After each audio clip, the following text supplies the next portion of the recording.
Ang sumusunod na nakakakilabot na totoong kwentong ito ay ang naging inspirasyon ng isang sikat na horror na pelikula na tinatawag na Candyman. At kapag narinig mo ang tunay na nangyari sa kanya, maiintindihan mo kung bakit.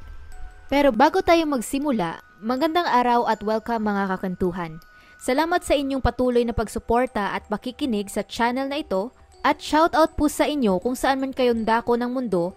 Maraming salamat po sa inyong lahat. At sa mga bago lang sa channel na ito, kung mahilig kayo sa mga true stories, true crime at kakaibang kwento, please subscribe and turn on ang notification bell para lagi kayong updated sa ating mga videos. At ngayon, simulan na natin ang kwentuhan. Isang araw noong January 1987, isang 52-year-old na babae na nagngangalang Ruthie Mae McCoy ang naglalakad palabas mula sa kanyang 11th floor na apartment sa Chicago, Illinois. Siya ay may katangkaran at ng araw na iyon, nakasuot ito ng pantalon na pinatungan niya ng mahabang dress sa ibabaw nito. Hawak-hawak rin niya ang paborito niyang stick dahil gagawin na naman niya ang kanyang itinuturing na trabaho na ibinigay niya sa kanyang sarili. Ang maglakad sa hallway at subukang buksan ang mga pinto ng kanyang mga kapitbahay para tingnan kung ito ba ay nakalak o hindi. Minsan pa nga, bigla na lang ito titigil at pagkatapos, iwawasiwas niya ang kanyang hawak na stick na para bang may kinakalaban ito na hindi mo nakikita. At ang lahat ng iyon ay regular na niyang ginagawa. Kaya pagkatapos niyang ma-check ang 4 na pinto na nakalock lahat, sunod naman niyang inabot ang pang-5 doorknob na nang inikot niya ito, hindi ito nakalock. Dahil doon, basta na lang niya pinapasok ang sarili sa loob at nagsisisigaw, kinukuha ang atensyon ng nakatira doon, nagsasabing tingnan daw siya nito dahil nakapasok siya sa kanilang apartment. Nang mga oras na iyon, ang babaeng nakatira sa loob ay nasa kanyang kusina at nagluluto ng hapunan. Kaya nang nakita niya ang biglang pagsulpot ni Ruthie sa loob ng kanyang bahay, hindi naman ito natakot kundi nainis lamang. Dahil doon, agad niyang sinigawan si Ruthie na lumabas ng bahay pero sa halip na ito ay umalis, pumasok pa ito ng tuluyan sa loob hanggang makarating siya sa kusina. At habang winawasiwas ang kanyang stick, pinapagalitan niya ang babae dahil iniwan itong hindi nakalak ang kanyang pinto sa napakadelikado nilang gusali. At habang nangyayari iyon, ilang beses pa niyang sinubukang paalisin si Ruthie sa kanyang apartment pero dahil hindi talaga ito natitinag, wala na siyang nagawa kundi tumawag na lamang ng pulisya. Ang katunayan kasi, ang 15 palapag o 15-story na building na tinitirhan ni Ruthie, pati na rin ang babaeng ito at iba pa nilang kapitbahay ay tunay na napakadelikado para iwang hindi nakalak ang iyong pinto. Noong mga late 1980s, ang mismong apartment building na iyon ay itinuturing na pinakadelikado na lugar sa buong Chicago. At iyon ay dahil sa mga pagpatay na nangyayari doon halos kada linggo. Pinapalibutan din ng gangs ang building na medyo sira-sira na at pati ang mga hallways nito ay napakahaba at napakadilim na pwedeng-pwede itong pagtaguan ng mga magnanakaw at mamamatay tao. Kaya sa kabilang punto, hindi naman mali si Ruthie na kunin ang pansin ng kanyang mga kapitbahay at palagi silang paalalahanan na isirado ng mabuti ang kanilang mga pinto. Pero ang paraan lamang sa paggawa niya nito ay hindi nagugustuhan ng mga taong nakatira sa kanyang floor. Sa katunayan, iniisip pa nila na mas nakakatakot pa si Ruthie kaysa sa mga bagay na sinusubukan nitong protektahan sila. Gayunpaman sa realidad, hindi naman talaga mapanganib si Ruthie sa kanyang mga kapitbahay. Siya ay wala lamang sa tamang pag-iisip at takot lang talaga ito sa halos lahat ng bagay. Isang halimbawa na rito ay kapag nakakatanggap siya ng sulat kung saan hindi pa man niya ito nababasa, naiisip na niya agad na ito ay masamang balita o di naman kaya mula ito sa isang taong gustong kunin ang kanyang pera. At kapag ito naman ay lumalabas sa publiko na bihira lamang mangyari, sobrang takot ito sa mga estranghero na sa tuwing madadaanan niya ang mga ito, bigla-bigla na lang niya itong sisigawan upang kusa silang lumayo sa kanya. Dagdag pa doon, hindi rin ito kumakain sa labas dahil takot siya na baka bigla na lang may lumapit sa kanyang tao at tangayin ang kanyang pagkain. Ngayon, balik tayo sa loob ng pang-5 apartment na pinasukan ni Ruthie, kung saan patuloy pa rin niyang pinagsisermonan ang babae doon dahil sa hindi niya paglak ng pinto na nang dumating din sa wakas ang pulisya, agad nila itong hinila palabas. Nang puntong iyon, ang mga pulisya ay kilalang kilala na si Ruthie. Wala rin silang balak na arestuhin ito dahil alam nilang hindi naman ito mapanganib kundi medyo wala lamang sa tamang pag-iisip. Kaya kagaya ng palagi nilang ginagawa, pinagsabihan lang nila ito na tigilan na ang panggugulo sa kanyang mga kapitbahay at bumalik na sa kanyang apartment. Kadalasan, patuloy pa din itong nagsasalita ng mga kung ano-ano, kagaya ng kinakailangan daw na pag-igtingin pa ang seguridad sa kanilang building, pero di kalaunan, sumusunod naman ito sa mga inuutos ng pulisya. At yun na ang karaniwang buhay ni Ruthie, ang patuloy na takot at paranoia dahil sa paninirahan doon sa mapanganib na apartment na pinalala pa ng kanyang hindi magandang mental na kalusugan. Pero si Ruthie ay hindi kontento sa ganong buhay na lamang. Siya at ang iba pang naninirahan sa loob ng building na iyon ay nagnanais din na makalabas doon, tumira sa ibang lugar at magkaroon ng mas maayos na buhay. Ang problema lang, ang mga taong nakatira sa gusaling ito ay walang sapat na pera upang gawin iyon. Kaya silang lahat ay napipersang patuloy na magtiis muna doon pansamantala. Pero dumating ang February 1987, mga isang buwan pagkatapos ng panggugulo niya sa kanyang kapitbahay, may natanggap siyang magandang balita. Nang mga nakaraang linggo, si Ruthie ay pumapasok sa isang day program para sa mga nangangailangan ng psychiatric care sa isang lokal na hospital. Kung saan ang mga staff doon ay talagang nagustuhan siya at malaki ang pagnanais nila na tulungan ito na maayos ang kanyang buhay, maliban pa sa pagtulong nila dito na mapabuti ang kanyang pag-iisip. At ang isa sa mga ginawa nila para rito ay ang tulungan siyang mag-apply sa mga government programs kagaya ng disability payments. Kaya ng buwan na iyon, nabalitaan niya na ang application niya ay na-approve na at maaari itong makatanggap ng allowance mula sa gobyerno. Ibig sabihin din, agad-agad itong makakakuha ng tseke sa halagang $2,000 o mga lagpas sa 110,000 pesos at kada buwan may matatanggap din itong pera na malaking tulong para sa kanya. Ang balitang iyon ay sobrang nagpasaya kay Ruthie dahil alam rin niya na gamit ang perang ito, maaari na siyang umalis sa nakakatakot na apartment na ito sa wakas. Pero bago pa dumating ang biyayang ito kay Ruthie, matagal na siyang naghahanap ng malilipatan at habang ginagawa iyon, ang pumapasok lang sa isip niya ay ang dalawa niyang pinakamamahal na apo. Dahil para sa kanya, sila lang ang tanging tao sa mundo na nagmamahal at tumatanggap sa kanya ng buong buo. Kaya sa tuwing dinadalaw niya ang mga ito, silang tatlo ay naglalaro sa loob ng ilang oras, pero hanggang sa puntong iyon, ang mga apo niyang ito ay hindi pwedeng dumalaw sa apartment niya dahil nga sa napakadelikado doon para sa mga bata. Pero ngayon dahil lilipat na siya sa mas ligtas na lugar, alam niyang pwede na itong magbago at maaari niyang makita ang kanyang mga apo ng mas madalas na sobrang ikinatuwa niya. Ang bagong kasiyahan na ito na natagpuan ni Ruthie ay tumulong din sa kanya na mas ayusin pa ang ibang aspeto ng kanyang buhay. Mula ng araw na iyon, nagsimula siyang mag-attend ng mga klase para makuha ang kanyang high school degree at ang pinakamahalaga para sa kanya, tinutok niya din ang kanyang atensyon sa relihiyon na matagal niya nang hindi nagagawa.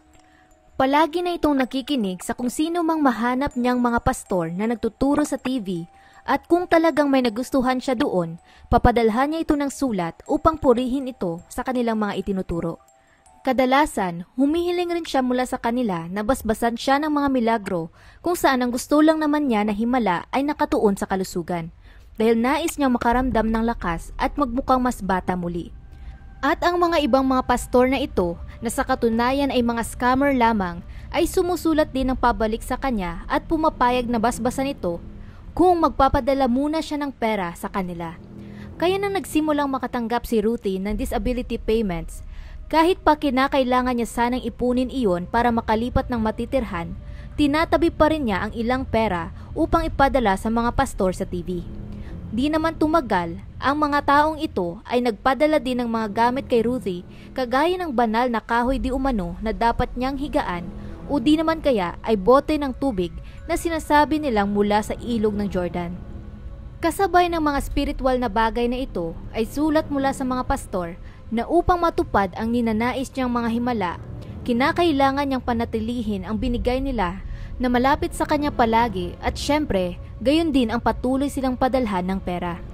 Si Ruthie naman na sobrang paniwalang-paniwala dito, sabik niyang sinunod ang mga iniuutos sa kanya habang naghihintay ng himala sa loob ng kanyang apartment. Pagkatapos noon, sinimula niya ring magdikit ng iba't ibang news article tungkol sa mga taong nakakaranas ng mga himala, kagaya ng mga taong nawala daw ang tumor sa kanilang utak dahil sa Diyos, o di naman kaya ay naayos ang kanilang ngipin dahil sa isang himala. At sa lahat ng mga kwentong ito, ang mga taong nakaranas ng milagro ay kadalasang inilalarawan ang kanilang karanasan na isang araw basta na lang silang humarap sa salamin at napansin na nag-iba ang kanilang hitsura. Yun daw ang paraan kung paano nila nakumpirma na may milagrong nangyari.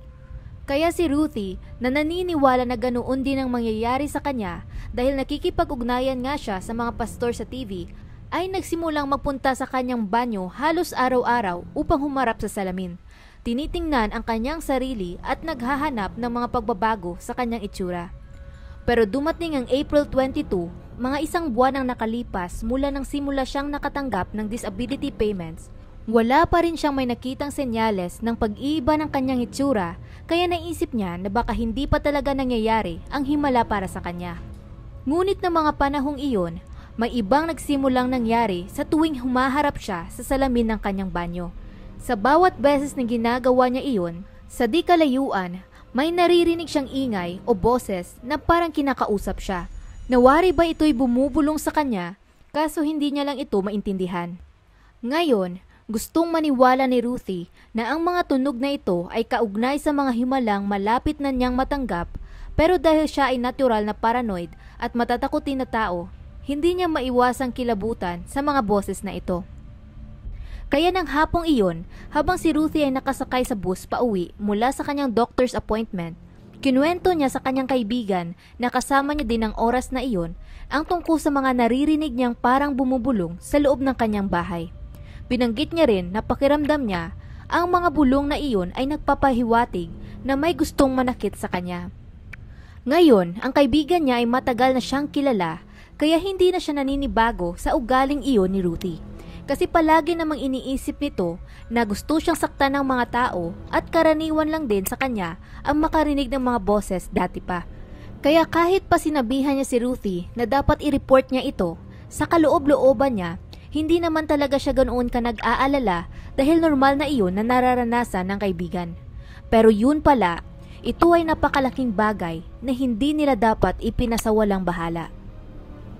Nang gabing iyon, bandang 8:45 pagka-uwi ni Ruthie sa kanyang apartment, tumawag siya ng 911. At pagkasagot ng dispatcher, si Ruthie ay sobrang nagpapanik at nagkikwento tungkol sa mga cabinet at banyo niya. Nagre-report na gusto daw gamitin ng kanyang mga kapitbahay ang kanyang banyo na hindi masyadong naintindihan ng dispatcher kung anong ibig niyang sabihin. Sinubukan din nilang magtanong ng specific na mga bagay para malinawan sila kung ano talaga ang nangyayari, pero hindi pa rin maipaliwanag ni Ruthie ng maayos ang gusto niyang iparating. Kaya ang ginawa na lang nila, sinabihan nila si Ruthie na magpapadala sila ng pulis agad-agad sa bahay nito. Pero nang tumawag na ang dispatcher sa mga officer na malapit sa area at nalaman nila na ang nagre-report ay si Ruthie McCoy, hindi sila nagresponde agad. Dahil sa pagkakakilala nila rito, ang iniisip nila ay nasiguradong walang kwenta lang ang reklamo nito.